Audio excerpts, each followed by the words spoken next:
मध्य प्रदेश के मुख्यमंत्री डॉक्टर मोहन यादव ने कहा कि भारतीय संस्कृति में अमरता केवल जीवन की निरंतरता नहीं बल्कि वंश संस्कार और आस्था की अखंड परंपरा है।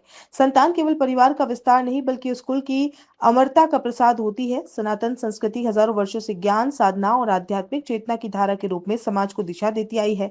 यत पिंडे तत् ब्रह्मांडे की भावना का उल्लेख करते हुए उन्होंने कहा कि मानव और ब्रह्मांड में कोई अंतर नहीं है, दोनों एक ही चेतना के विस्तार है। मध्य प्रदेश के मुख्यमंत्री डॉक्टर मोहन यादव गुरुवार को भिलवाड़ा के हरिसेवा धाम में आयोजित सनातन मंगल महोत्सव व दीक्षादान समारोह में मौजूद समस्त संतों और श्रद्धालुओं को संबोधित कर रहे थे। मुख्यमंत्री यादव ने कहा कि संत समाज सनातन संस्कृति के जीवंत स्तंभ है। मध्य प्रदेश मुख्यमंत्री ने वर्ष 2028 में आयोजित होने वाले कुंभ मेले में सभी श्रद्धालुओं को आमंत्रित किया। उन्होंने कहा कि कुंभ केवल आस्था का पर्व नहीं बल्कि आत्मिक पुनर्जागरण का अवसर है। भारतीय कालगणना की विशिष्टता पर प्रकाश डालते हुए उन्होंने बताया कि हमारी संस्कृति सूर्य राशियों और नक्षत्रों के आधार पर समय की गणना करती है, जो विश्व के लिए अद्भुत है। उन्होंने कहा कि कुंभ में स्नान केवल जल में डुबकी लगाना नहीं बल्कि आत्मशुद्धि, नवचेतना और प्रकृति से पुनः जुड़ने का प्रतीक है। शामिल होने भी आया और 2028 का कुंभ मेला भी होने वाला है। हमारे परम पूज्य गुरु सनातन जी महाराज अभी नहीं है, मैं भी उनको विनम्रता से प्रणाम भी कर रहा हूँ, यहाँ से प्रत्यक्ष प्रणाम करने भी जाऊंगा। सच में विलक्षण व्यक्तित्व के धनी आज की इस धरा पर ऐसे दिव्य विभूति का होना, एक तरह से ये देवत्व का एहसास होना, उसमें दोनों में कोई अंतर नहीं है। आप सब भाग्यशाली हैं, हम भी भाग्यशाली हैं। सीधे सीधे उनके दर्शन करके हम उनकी कृपा पाते हैं, उनका आशीर्वाद पाते हैं। आज के इस अवसर पर 2028 में सिंहस्थ का मेला होने वाला है। मैं आप सबको निमंत्रण दे रहा हूँ, आपके बिना तो मेला हो नहीं सकेगा। आपके माध्यम से मेले की आभा फिर एक बार, क्योंकि कुंभ मेला जहाँ कुंभ राशि के आधार पर होता है, नक्षत्रों की गणना, समय गणना का ये हमारा प्रकार भी दुनिया के लिए अजूबा।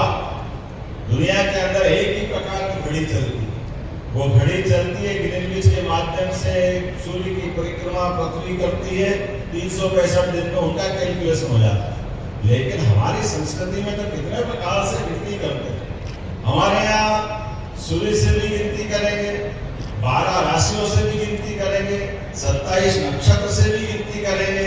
इनके आधार के ग्रह योग, इनके अलग अलग योग निकालते और उन योगों से जब बृहस्पति शिव राशि में प्रवेश करें तो वहां तो कुंभ होता है, जब कुंभ में प्रवेश होता है, यहाँ बृहस्पति का शिव में प्रवेश होता है तो हमारे लिए सिंहस्थ कहलाता है। ऐसे में वो विश्व का सबसे बड़ा मेला, भारत का सबसे बड़ा मेला, और वो हम सबका सनातन धर्म का मेला, जिसके माध्यम से हम अपने उस भाव को फिर जागृत करते हैं।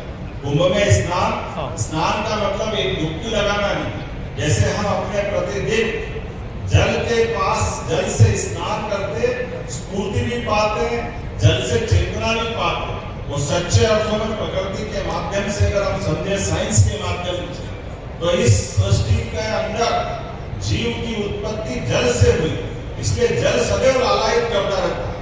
थलचर, नभचर, जलचर सारे की उत्पत्ति कोई हुई है तो जल से हुई।